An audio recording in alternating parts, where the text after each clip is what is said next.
Satu kalimat pendek, tapi mengatur seluruh sikap hidup kita. Satu perumpamaan tentang air dan gayung, tapi menjadi jembatan indah antara adat dan syariat. Apa makna sesungguhnya dari Gayuang Basambuik Kato Bajawek yang belum banyak kita pahami sepenuhnya?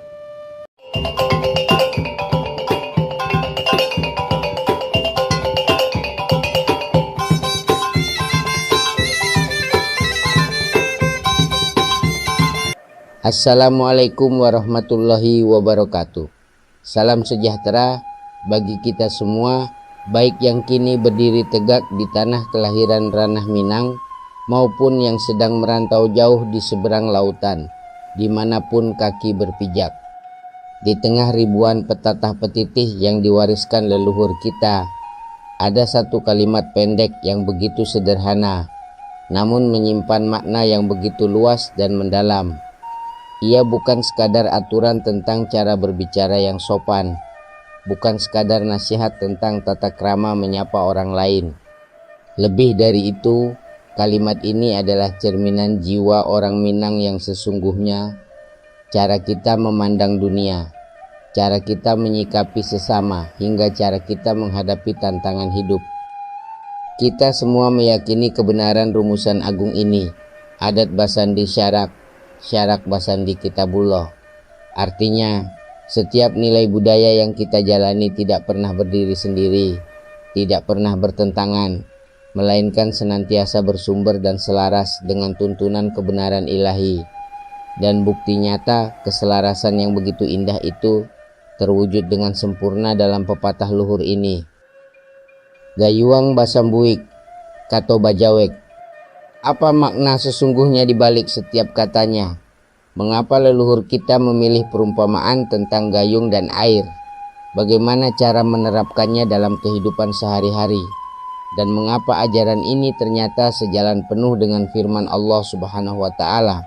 Mari kita renungkan perlahan sampai ke akar maknanya bersama-sama. Mari kita pahami makna harfiahnya terlebih dahulu. Pepatah Gayuang Basambuik Kato Bajawek bermakna sebagaimana gayung yang digunakan untuk mengambil air senantiasa menyambung, berpadu dan menyatu dengan airnya, bukan melawannya.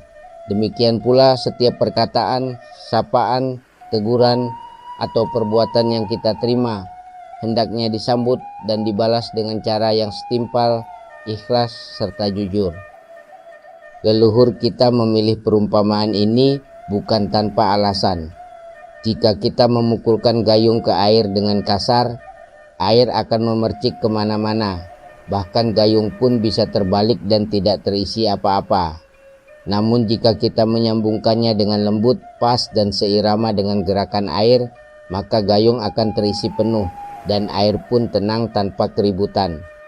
Inilah inti dari filosofi hidup ini. Orang Minang diajarkan untuk senantiasa tanggap, peka, dan tidak menutup mata serta telinga terhadap apa yang terjadi di sekitarnya.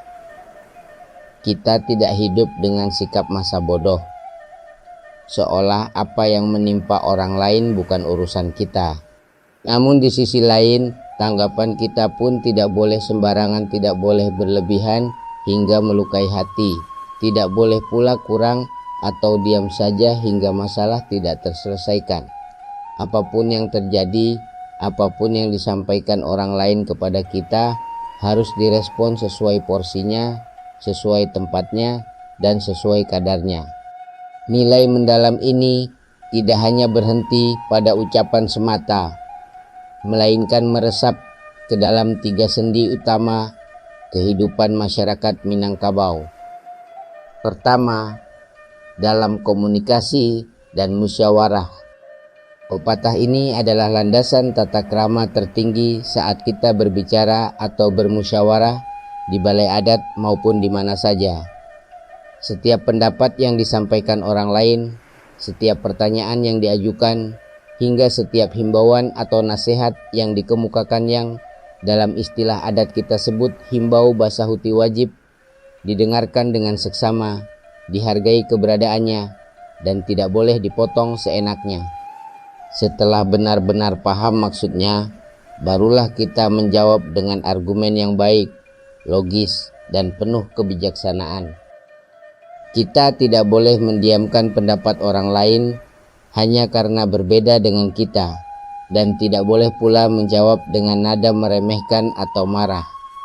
Tujuannya adalah agar tercipta komunikasi dua arah yang harmonis, saling melengkapi, dan akhirnya bermuara pada mufakat yang menguntungkan seluruh nagari, bukan kemenangan satu pihak saja. Kedua, dalam hubungan sosial dan persaudaraan. Filosofi ini juga mengajarkan kita tentang rasa berterima kasih dan saling menguatkan. Setiap kebaikan, pertolongan, atau perhatian yang datang dari orang lain, baik itu tetangga, sesama kaum, maupun orang asing, wajib kita sambut dengan hati yang lapang dan senang hati. Kemudian kebaikan itu wajib kita balas pula dengan kebaikan yang setimpal, tulus, dan tanpa pamrih.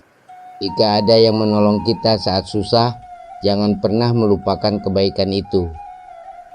Jika ada yang memberi tawaran atau nasihat baik, sambutlah dengan sikap positif. Kita tidak membiarkan saudara berjuang sendirian, tidak membiarkan satu pihak memberi terus tanpa pernah menerima balasan kebaikan. Seperti air dan gayung yang saling membutuhkan, kita saling menyambung, saling melengkapi, dan memperkokoh tali persaudaraan. Ketiga, dalam seni bela diri Silek Minang. Bahkan dalam ranah pusaka bangsa, seni bela diri Silek Minang, filosofi ini memiliki makna teknis yang sangat dalam dan tinggi. Bagi seorang pesilat, gayuang basambuik adalah inti dari bertahan sekaligus menjatuhkan lawan dengan bijaksana. Saat diserang, kita tidak melawan dengan kekuatan berlebih atau amarah yang meledak-ledak, karena melawan kekuatan dengan kekuatan seringkali justru menyakiti diri sendiri. Sebaliknya, kita menyambut gerakan lawan, menyambungkan langkah dan tenaganya, lalu menyalurkan kekuatan itu ke arah yang tepat. Kemudian baru kita membalas dengan serangan balik yang terukur, efektif, dan tidak berlebihan. Kita menggunakan kekuatan lawan sebagai keuntungan kita, bukan membuang tenaga untuk melawannya. Inilah sifat kesatria sejati, teguh namun luwes, kuat namun tidak semena-mena. Semoga penjelasan yang panjang ini dapat menambah pemahaman kita semua.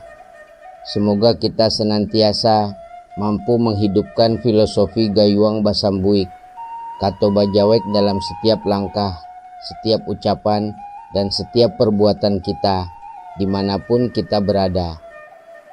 Jika pesan ini bermanfaat dan menyentuh hati, jangan lupa like, subscribe, dan bagikan kepada kerabat serta saudara kita yang lain, agar nilai luhur ini tetap terjaga dan diwariskan kepada generasi mendatang.